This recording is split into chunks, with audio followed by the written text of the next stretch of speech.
राहिलो भावांना. कोकणातल्या 2 ट्रिपा एका दिवसात मारून परत तिसऱ्या दिवशी पण कोकणाची ट्रिप भरल्या भावांनो. काय विषय नाही, धंदा आहे म्हणल्यानंतर केला पाहिजे.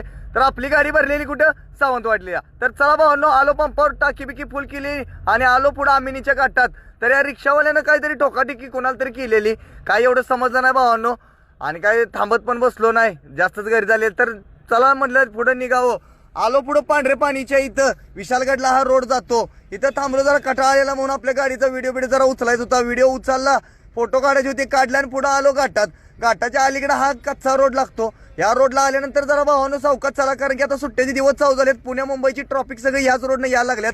तर भावानं जरा सावकाश या, तुम्हाला लोकांना रोड माहीत नसतात. आणि एवढं म्हणतोवर पुढं बघा ऍक्सिडेंट झालेलाच होता.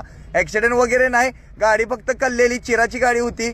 कुणीतरी दाबल्या असेल, काही विषय नाही. गाडी दुसरी येऊन क्रॉसिंग करायला चाललेलं. बरं आलो आपल्या मित्राच्या हॉटेलवर, मॅगी बिगी खाल्ली, चहा पाणी केला आणि निघलो. आणि पुढं आपल्याला आल्यानंतर पाटे आपला यो कोकणातला भाऊ टेम्पो ड्रायव्हरवाला गाठ पडला. त्याच्याबरोबर चालत्या गाडीत हातवारे केले. जातो म्हणलं मित्र, आता उशीर झाला, आपल्याला गाडी खाली करून रिटर्नला लगेच माघारी फिरायचं होतं. मग काय पोचलो पाट्या दारात, गाडी बिडी घेतली खाली करून. आणि खाली करून येताना आपल्याला यो गडिंगलजचा भाऊ कोथिंबीर भरून आलेला खाली कुडाळला, गाठ पडला कुडाळवरच. मग त्याच्याच बरोबर जरा नाश्ता पाणी केला, चहा पाणी केला. म्हटलं चल भाऊ आता निघतो. पुढं आलो मलकापुरात आल्यानंतर आपल्याला यो कॅरीवाला जोडीदार गाठ पडला. मग त्याच्याबरोबर ज्यूस वगैरे पिला.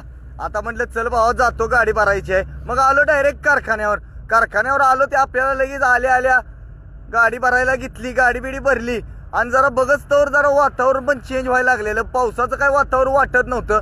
आणि बघता तो बरं बघा भावा, काय पाऊस एकदम जोरात चालू झाला.